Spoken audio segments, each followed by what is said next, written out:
పెన్నా నది వరకు అయితే వచ్చేసాం. నెల్లూరు ఎంట్రన్స్ అయితే ఇక్కడే దోశ ఒకటి తిన్నాను. మళ్ళీ నైట్ టైంలో హెవీగా తింటే బాగా నిద్ర వచ్చేస్తుందని అయ్యాక మనం ఇంటికాడే ఉన్నాం మొన్నటి దాకా. కొంచెం నైట్ పడుకోవడం వల్ల కొద్దిగా మంపుగానే ఉంది కొంచెం, అందుకే లైట్గా తిన్నాను. మరి తినకపోతే మళ్ళీ గ్యాస్ ట్రబుల్ వల్ల ఇబ్బంది పడతాం. అందుకని ఒక ఎగ్ దోశ ఒకటి తినేసాను. ఇంకా ప్రశాంతంగా కొట్టేయడమే. ఇంకా చెన్నైలో బార్డర్ తీసుకోవాలి. ఆన్లైన్లో అయితే మొన్న బ్రేక్ చేయించాం, కానీ ఒహాకాలో మనది అప్డేట్ చేయించాలంట. అప్డేట్ చేయించకపోతే అది ఆన్లైన్లో చేయించుకోవడానికి రాదన్నారు. ఆన్లైన్లో అయితేనేమో 4000 తగ్గిపోద్ది, అక్కడైతేనేమో 4700 500 తీసుకుంటారంట. మళ్ళీ అక్కడ ఫోన్పే ఉండదు, మళ్ళీ క్యాష్ తీసుకోవాలి ఎక్కడో చోట ఆపి. తలనొప్పిగా ఉంది. ఆరంభాగం దాటి అనమాట. ఆరంభాగం నుంచి చెక్ పోస్ట్ కాడ నుంచి స్టార్ట్ అవుతుంది అనమాట. ఇంకా ఆరంభాగం కూడా మన ఆంధ్రానే, కాకపోతే మన కానిస్టేబుల్ వీళ్ళుండి మామూలు తీసుకుంటారనమాట. ఇప్పుడైతే మనం వచ్చేటప్పుడైతే ఏం తీసుకోలేదు, ఏదో కార్లు చెక్ చేసుకుంటున్నారు. మనం లాగిచ్చేసుకొని వచ్చేస్తాం. మన అదిగా పచ్చారు కదా, దానివల్ల అయితే ఏం ఇబ్బంది ఏమి ఉండదు. కాకపోతే ఏంటంటే విడిగా రోజుల్లో అయితే మామూలు తీసుకుంటారనమాట. 20 రూపాయల నోట్లు మనం ఒక 200కి చిల్లర మార్చుకొని మనం పెట్టుకున్నాం అనుకో, పెట్టుకొని ఇంకా ఆపినోటి కల్లా తెచ్చుకుంటా పోవడమే.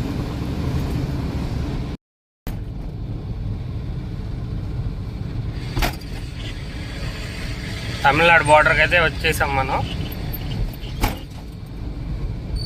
చెక్ పోస్ట్ అనమాట, అయితే పెద్ద చెక్ పోస్ట్. ఇక్కడ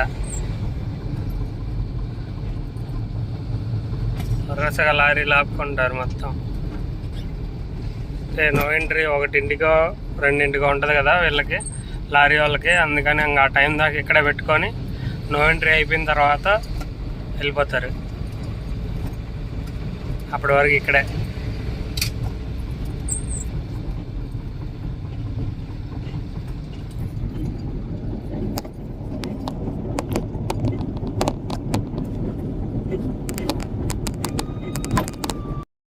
మన బండి అయితే అక్కడ పెట్టేసాము. అక్కడ పెట్టేసేసుకొని ఇక్కడికి వచ్చేసాము. ఇదే అనమాట, ఇక్కడే కౌంటర్ దగ్గర, ఇది లాస్ట్లో అనమాట. కౌంటర్ నెంబర్ 1 ఇక్కడ తీసుకోవాలి టీపీ పర్మిట్. ఇదైతే 3600 ఉంది, కానీ మన దగ్గర అయితే 4650 రూపాయలు తీసుకున్నారు. ఇంకొకటి, లాస్ట్ ఇయర్ వచ్చావు కదా, లాస్ట్ ఇయర్ నవంబర్ నుంచి జియో పాస్ అయింది, నవంబర్ నుంచి ఒక 500 ఎక్స్ట్రా కట్టాలి అని చెప్పాడు. 500 లేదు, ఏం లేదు వీళ్ళు తీసుకోవడానికి. అంతా అలా ఏం ఉండదు. వాస్తవంగా అయితే 3600 కొట్టారు, కానీ నా దగ్గర 4650 రూపాయలు తీసుకున్నారు. అంటే 1000 రూపాయలు ఎక్కువ తీసుకున్నారు వీళ్ళు. అంటే వాళ్ళు ఇంకా మరి రూల్స్ అనేది అయితే మాత్రం, దీంట్లో వచ్చేది అయితే మాత్రం 3600 వచ్చింది. కానీ వాళ్ళేమో 4650 రూపాయలు ఎక్స్ట్రా తీసుకున్నారు. అంత అమౌంట్ తీసుకున్నారు. ఇంకా తమిళనాడు బార్డర్కి వచ్చేసినట్టే. ఇంక ఇదంతా తమిళనాడులోకి ఎంట్రన్స్ అయినట్టే.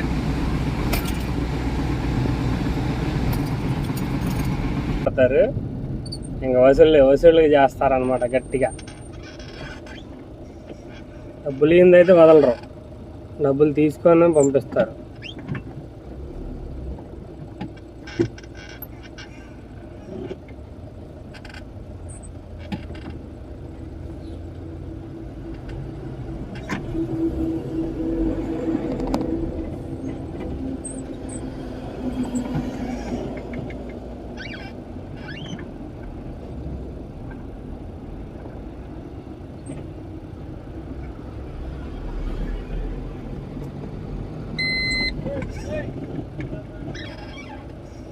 తరకారీ సొరకాయలు అదే ఫుల్ ప్యాక్ చేసి ఉంటారు. అది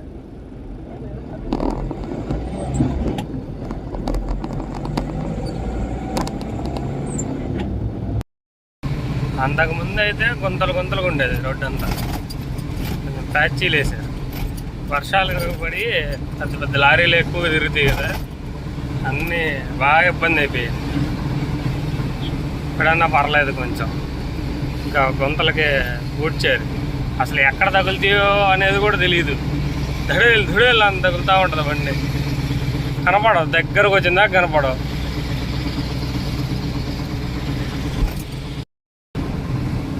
Madhavaram 35, Ennore 37.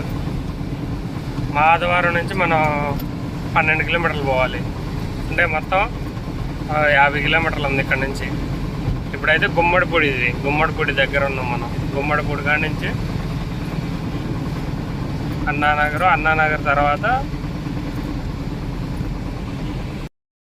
Red hills toll gate కూడా దాటాము. ఇంకా మ్యాక్సిమం టౌన్లోకి వచ్చేసినట్టే ఇప్పుడు మనం. ఇక్కడ మార్కెట్కి వెళ్ళడానికి కరెక్ట్గా ఇదే రోడ్డు స్ట్రైట్కి వెళ్ళిపోవడమే. స్ట్రైట్కి వెళ్ళిపోతే మాధవరం జంక్షన్ వచ్చింది. మాధవరం జంక్షన్ నుంచి రైట్కి తీసుకోవాలి. నేను చూపిస్తాను వీడియోలో, చూడండి ఎక్కడ స్కిప్ చేయకుండా.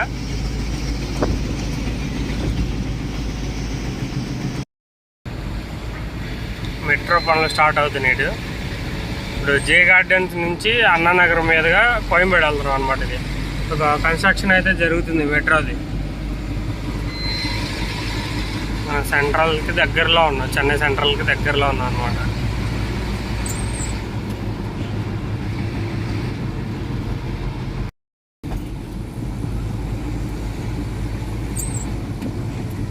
కోయంబేడు మెట్రో స్టేషన్కి వెళ్ళాలి ఇప్పుడు.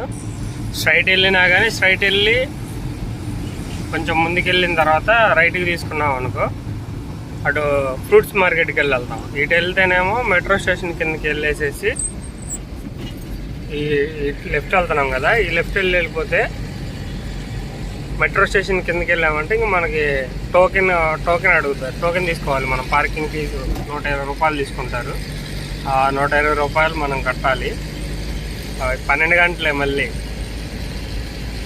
ఇప్పుడు 1ంటికి తీసుకుంటున్నాం కదా, రేపు మధ్యాహ్నం 1ంటి వరకు ఉంటుంది వ్యాలిడిటీ.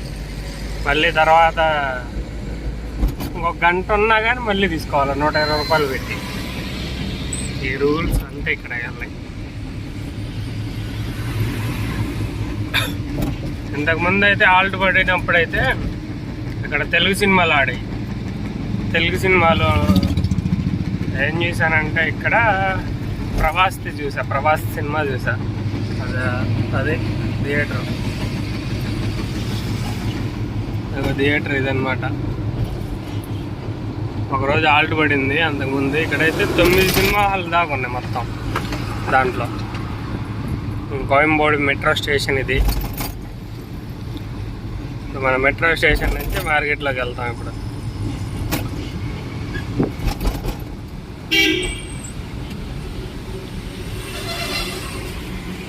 లెఫ్ట్ తీసుకోవాలి.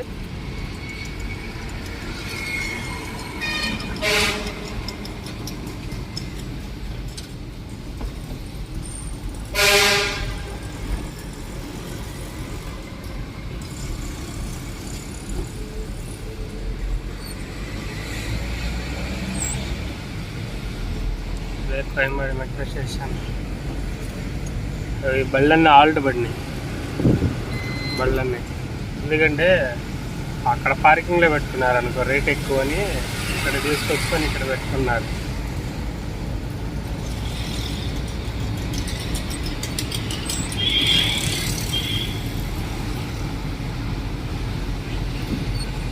టోకెన్ ఇక్కడ తీసుకోవాలి 120 రూపాయల టోకెన్. Parking fees.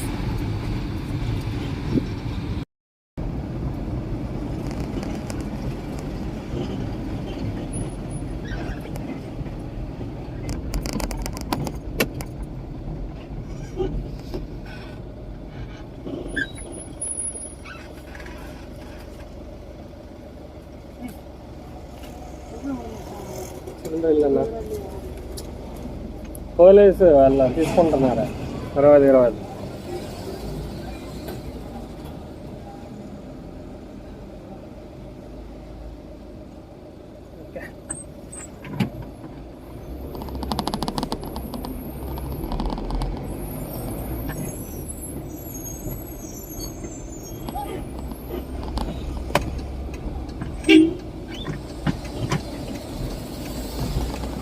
ఇంకా మార్కెట్ ఇంకా స్టార్ట్ అవ్వలే. ప్రశాంతంగా ఉంది మార్కెట్ అంతా. ఇప్పుడు ఆ నీళ్లు కొట్టాలి దానికి. మనం నీళ్ళు ఏం కొట్టకుండా వచ్చాం. ఏమంటాడో ఏందో. నీళ్ళు కొట్టుకో అని చెప్పాడు మరి.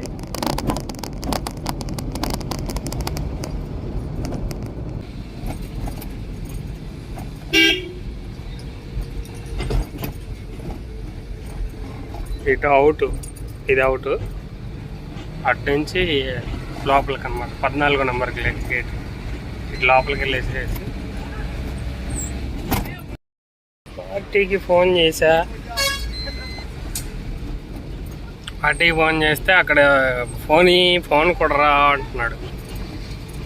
సరే వెళ్తున్నా ఉండండి 14 నెంబర్ గేట్ కాడికి. ఆ గేట్ కాడికి వెళ్ళి ఆ వాచ్మెన్కి ఇస్తే ఆయనే మాట్లాడతాడంట.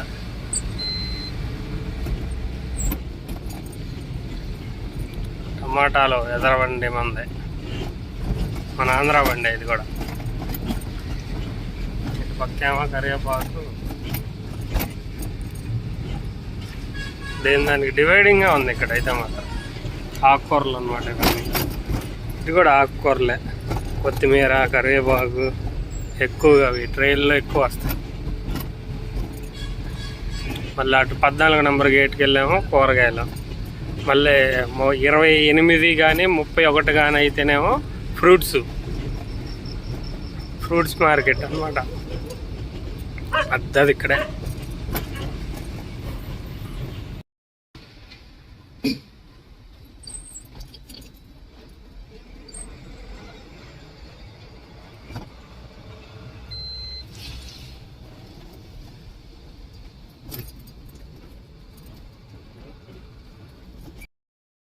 మార్కెట్లోకి అయితే వచ్చినాం.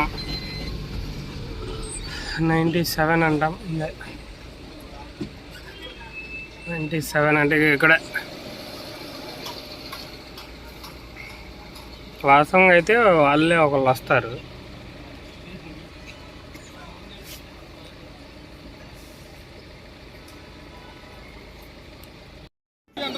ఒక షాప్ దగ్గర అయితేనేమో దించేసి ఒక 20 బస్తాలు దించుకున్నారు. ఇది రెండో షాప్ దగ్గరకు వచ్చాం.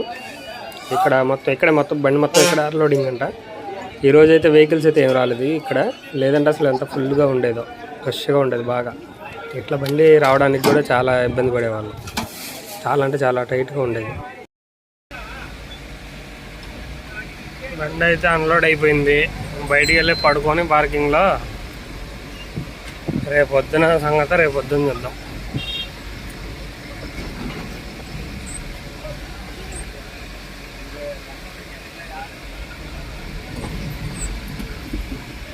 ఫస్ట్ టైం బండి రాగానే అన్లోడ్ అయిపోయి బయటికి వెళ్ళిపోవటం 2:00కల్లా.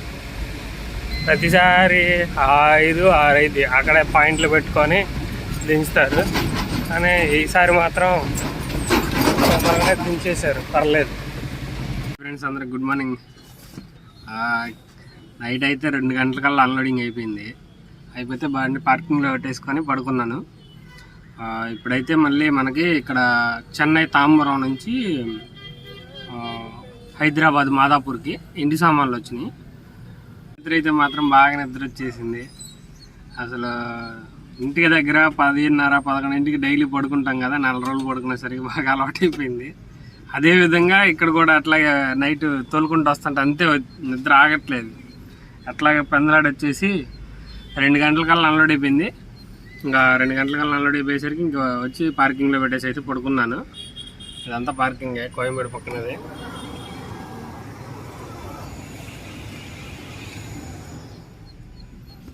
ఇక్కడ నుంచి అయితే 37 కిలోమీటర్లు చూపిస్తుంది తాంబరం. 40 నిమిషాలు జర్నీ చూపిస్తుంది. ఇప్పుడు అక్కడికి వెళ్ళిపోదాం. అక్కడికి వెళ్ళిపోయిన తర్వాత లోడ్ చేసుకొని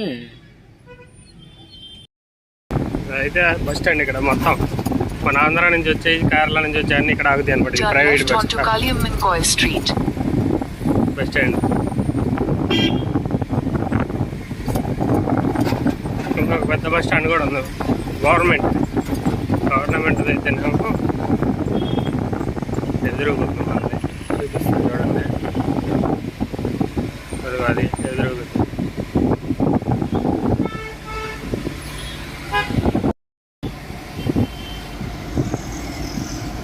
అదే ప్రైవేట్ బస్ స్టాండ్ అది. In 300 meters, turn left onto 100 feet road, Trans Southern Trunk Road.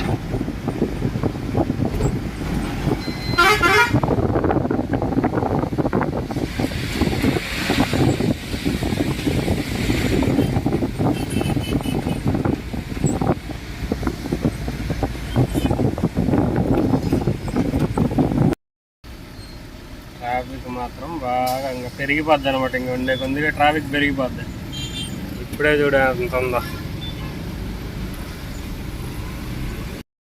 వర్షం పడుతూనే ఉంది, జల్లు పడతానే ఉంది.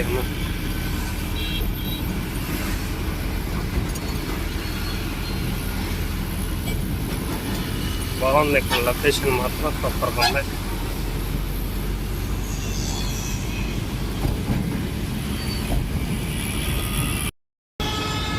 ఇదంతా airport, international airport, Chennai international airport. అంతా కార్ పార్కింగ్. ఇది ఒక పార్కింగ్కే చూడు అసలు ఎలా పెట్టాడు. అది అంత దాని వెనకైతే కార్గో ఉంది.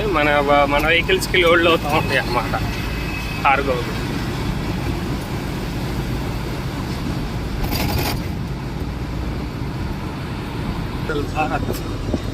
ఇక్కడ చూసి ఎలా ఉంది హాస్పిటల్, సూపర్ ఉంది.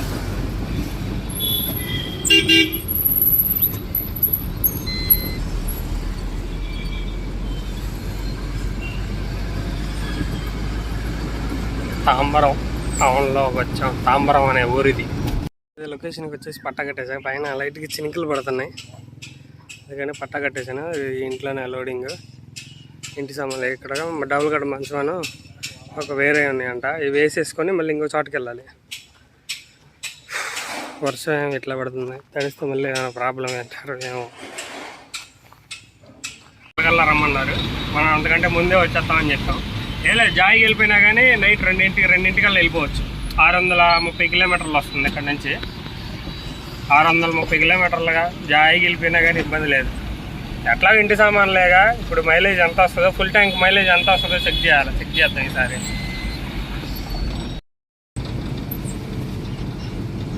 ఈ హైవే మన చెన్నై అవుటర్ రింగ్ రోడ్కి ఎక్కేసిద్ది అనమాట. ఎక్కేసామంటే ఇంత లేదు, చెన్నై టౌన్లోకి వెళ్ళే పని కూడా ఉంటుంది. ఇంకా మనకి డైరెక్ట్గా అవుటర్కి వెళ్ళిపోతాం. అవుటర్ రింగ్ రోడ్లో నుంచి రెడ్ హిల్స్ టోల్ గేట్ దగ్గర దిగుతాం. మనం కింద నుంచి వెళ్ళిపోయాం, అటు బార్ సైడ్ ఇటు వెళ్ళిపోయాం అనమాట. ఈ రూట్ తెలియక గూగుల్ మ్యాప్లో అటు చూపించింది, మనం అటు వెళ్ళిపోయాం. అదంతా ఫుల్ ట్రాఫిక్. ఇదైతే నేను ప్రశాంతంగా అవుటర్ రింగ్ రోడ్ లాగా ఉంది, ప్రశాంతంగా వెళ్ళిపోవచ్చు.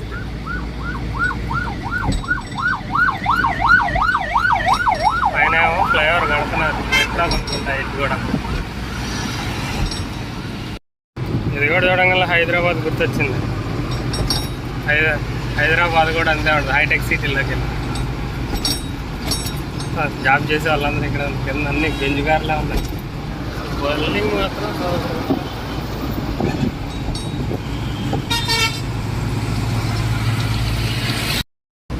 రెడ్ హిల్స్ టోల్ గేట్ కాడికి అయితే వచ్చేసాం.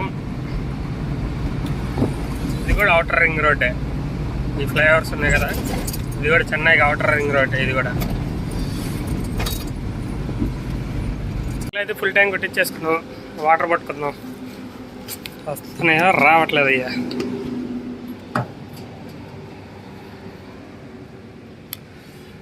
ఫుల్ ట్యాంక్ డీజిల్ వచ్చేసరికి అయితేనేమో 3100 పట్టింది ఆయిల్.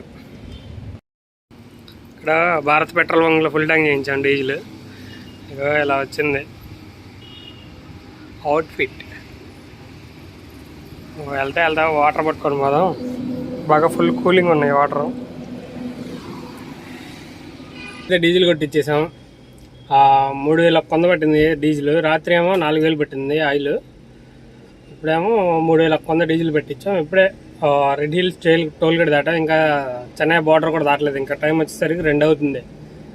వాళ్ళు అక్కడ మార్నింగ్ 6 గంటలకల్లా పెట్టే అన్నారు హైదరాబాద్లో, మియాపూర్లో. చూడాలి. రాత్రి ఏమో 2ంటికి ఆపాము, పడుకున్నాంలే కానీ బాగా నిద్ర రాలేదు. 2 గంటలకి ఇప్పుడు వస్తుంది నిద్ర బాగా. దారిలో ఎక్కడికైనా చూసి ఇక్కడ స్నానం చేయడానికి అడిగితేనే ఇక్కడ చేయడానికి వీలు లేదంటున్నారు వీళ్ళు. పెట్రోల్ బంక్లో చేయొచ్చు, మరి వీళ్ళు ఎందుకన్నా మరి ఇప్పుడు లేదు, అవకాశం లేదంటున్నారు. కొత్తగా పెట్టారు ఈ పెట్రోల్ బంక్, ఇదంతా కొత్తది ఇదంతా. కానీ బాగుంటుంది అనుకోని నేను వస్తే ఇక్కడికి వచ్చిన తర్వాత ఏమో డీజిల్ వరకు కొట్టించుకున్నాం, ఫుల్ ట్యాంక్ చేయించుకున్నాం. ఇంకా దారిలో ఎక్కడైనా చూసుకొని స్నానం చేయాలి, డాబా దగ్గర కానీ ఎక్కడైనా కానీ. ఇంట్లో నుంచి బట్టలు కూడా తెచ్చుకున్నాను, ఇప్పుడు వెళ్ళేటప్పుడు చూసి స్నానం చేయాలి.